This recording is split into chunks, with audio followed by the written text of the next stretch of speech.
Halo adik-adik semuanya, welcome back to my YouTube channel. Kembali lagi di channel kesayangan kita semua, Dunia Belajar.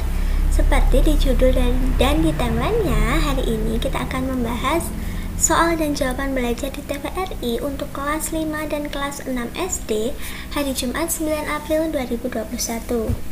Untuk materi yang akan kita bahas kali ini yaitu di kelas 5 berjudul Topeng Dadak Merak dan di kelas 6 berjudul Budaya Daerah.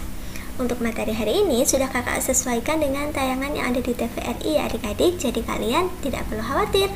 Sebelum masuk ke videonya, pastikan kalian semua sudah klik subscribe dan tekan tombol loncengnya agar tidak ketinggalan video-video baru berikutnya. Dan kalian bisa like video ini untuk mensupport berkembangnya channel ini. Terima kasih buat semuanya. Langsung saja tanpa berlama-lama kita masuk ke materi untuk kelas 5 terlebih dahulu. Untuk ringkasan materi kelas 5 di episode 67 kali ini adalah Kak Evan menantang Sherin dan Nana untuk memahami sejauh mana mereka mengenali budaya mereka sendiri. Untuk itu, Sherin dan Nana harus menuliskan profil budaya daerah mereka dalam tabel dari pakaian, tarian, hingga kulinernya. Kak Evan lalu mengenalkan budaya Ponorogo dalam bentuk buku berjudul Topeng Dadak Merak. Dalam intuisi bilangan, Kak Evan mengingatkan cara menaksir luas danau dengan menggunakan pendekatan luas persegi panjang. Kemudian mereka juga menghitung luas Pulau Nusa Penida dengan menggunakan skala gambar. Itulah ringkasan materi untuk kelas 5 hari ini. Untuk muatan dan materi pembelajaran tidak perlu ditulis, langsung saja kalian bisa menulis soal dan jawabannya. Untuk soal yang pertama yaitu berapa ukuran topeng dadak merak dalam reog Ponorogo.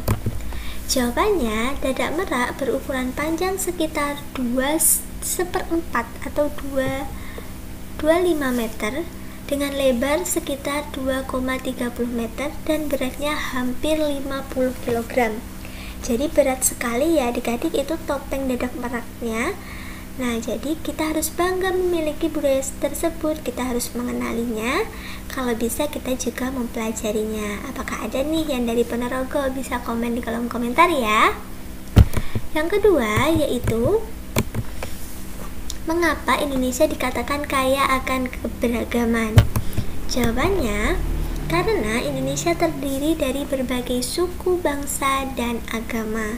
Letak geografisnya pun berupa kepulauan yang membuat keragaman antara kelompok masyarakat. Namun dengan adanya keberagaman ini, kita tidak boleh saling mencela atau menghina ya adik-adik, karena keberagaman ini membuat kita kaya, sehingga kita harus menghargai. Kalau bisa kita juga mempelajari budayanya. Oke, untuk kelas 5 cukup sampai sini dulu, langsung saja kita lanjut ke materi kelas 6. Untuk ringkasan materi kelas 6 hari ini yaitu Santi mendengar bapak sedang video call dengan teman yang berasal dari Bali. Santi menanyakan daerah asal teman bapak karena aksennya berbeda.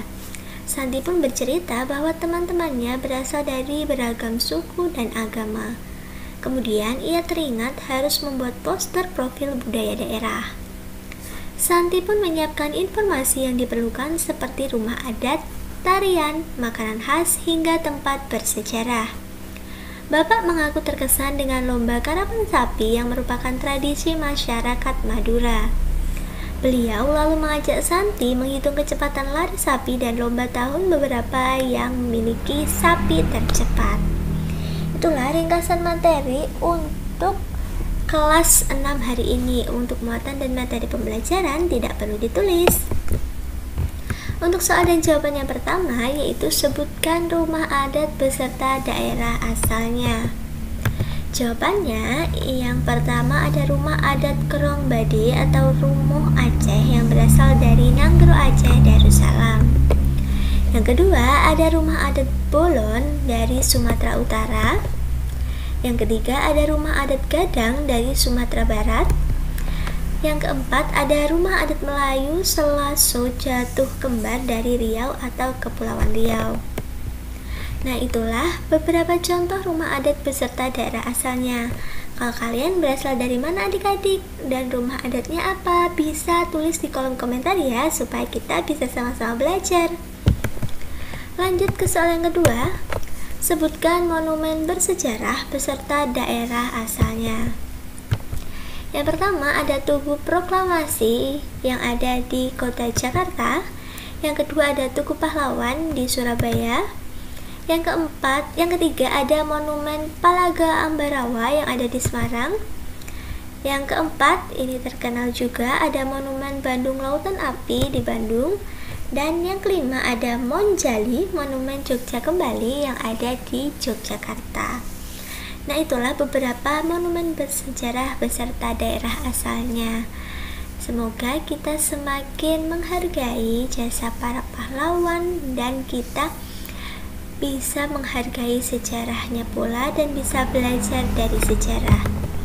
Itulah ringkasan materi untuk hari ini. Terima kasih sudah menyaksikan videonya. Jangan lupa di like, komen, dan di share ke teman-teman kalian. Sampai jumpa di video-video berikutnya.